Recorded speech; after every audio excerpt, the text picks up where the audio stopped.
Louvado seja nosso Senhor Jesus Cristo, para sempre seja louvado. O tema de hoje é Catequese que cura. O pós-pandemia começa hoje. Quero começar a catequese desta semana com uma reflexão.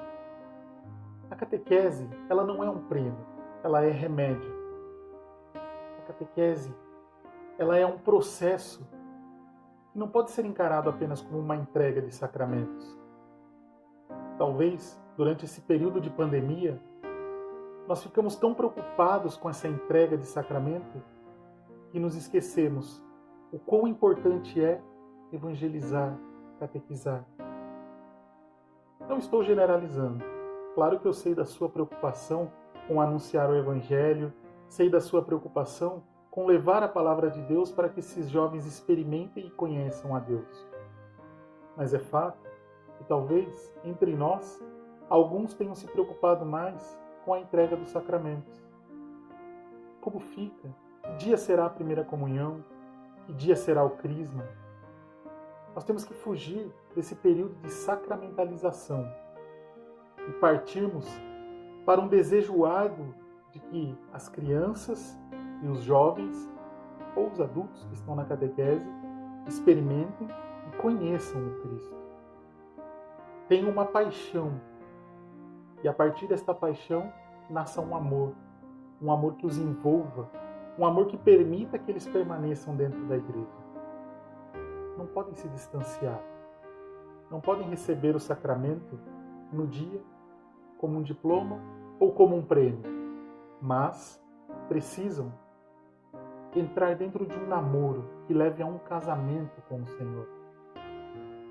Uma união onde já não dá mais para viver sem experimentar o Cristo. O evangelizar, o educar na fé, ele é urgente. Uma definição que eu ouvi estes dias e que me chamou muita atenção é que o catequista é o pé que segura a porta para ela não se fechar. E que porta é essa? A porta do anúncio do Evangelho, a porta da experiência em Cristo. E na reflexão de hoje, eu quero trazer alguns pontos em essencial. Nós temos uma necessidade de ouvir os tempos atuais, nós temos uma necessidade de entender que esse novo espaço que foi criado, as redes sociais, até por onde eu falo com vocês agora, não pode ser o protagonista. O protagonista ainda é a comunidade. Não nos esqueçamos disso. O lugar por excelência é a comunidade. Dentro da proposta que nós vamos conversar hoje, o que vai nos iluminar é a exortação apostólica Evangelii Gaudium, do Papa Francisco, onde ele nos traz uma série de pontos para pensarmos. Dá até uma sensação de que ele sabia o que ia acontecer e escreveu pensando no pós-pandemia. Uma visão profética de algo que nós vamos experimentar agora. E tem um número em específico dentro desta encíclica que me chamou muita atenção, que é o número 24, no qual ele cita 5 pontos que nós precisamos experimentar, que nós precisamos viver dentro do nosso processo de evangelização. O primeiro é primeirear, depois envolver, acompanhar, frutificar e festejar. Mas o que significa este primeirear? Ele usa essa expressão que é tomar a iniciativa. E Deus, ele tomou a iniciativa conosco. Vamos ouvir agora da primeira carta de João, capítulo 4, versículo 10. Nisto consiste o amor.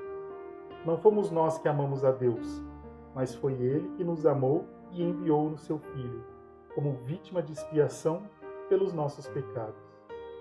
Amados, se Deus assim nos amou, devemos nós também amar-nos uns aos outros. Deus tomou a sua iniciativa. Deus veio ao encontro do homem. Ele desejou. Então a nossa atitude deve ser semelhante à dele. Nós precisamos saber tomar a frente, ter iniciativa, ir sem medo, ir ao encontro, procurar os afastados. Seria muito fácil dar uma catequese onde todos os pais levassem os filhos à porta da igreja, os esperassem no final e entrasse a família toda para a Eucaristia. Seria um mundo ideal, mas não é a nossa realidade. Então, tomar a iniciativa, ir em busca daqueles que estão afastados, é parte do nosso ministério. Se você vive dentro de uma imaginação de que todos os pais vão estar ativos e participando, nós estamos vivendo uma utopia, estamos fora da realidade.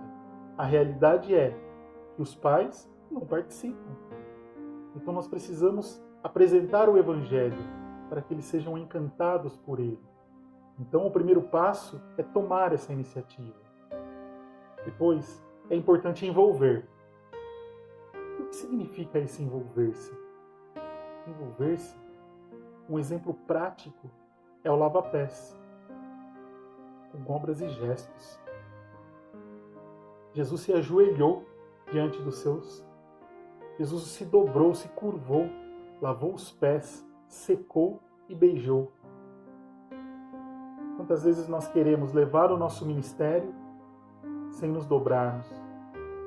Quantas vezes queremos levar o nosso ministério sem experimentar muitas vezes a humilhação?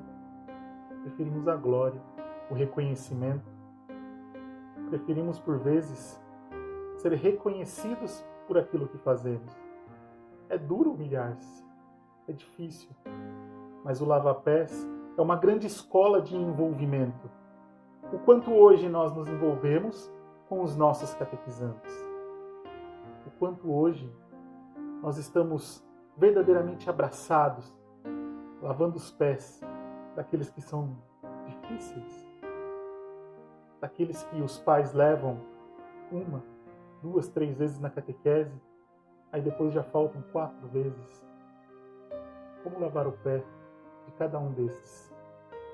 Então o envolver-se se faz necessário, principalmente num período pós-pandemia, onde as emoções, a depressão, o controle emocional, diversas áreas das vidas das pessoas foram afetadas. Eu sei que a sua também foi, catequista.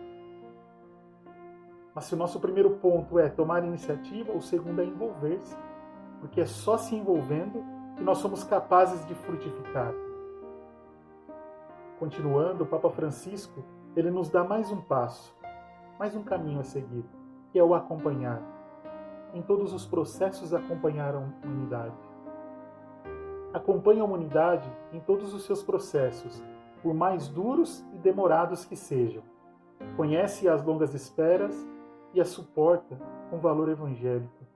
A evangelização patenteia com muita paciência. A evangelização precisa ser feita com muita paciência e evita deter-se e considerar as limitações. Nós levamos demais em conta, às vezes, os limites, né? E não olhamos o quanto de valor que nós temos para seguir adiante, para acompanhar aqueles que precisam.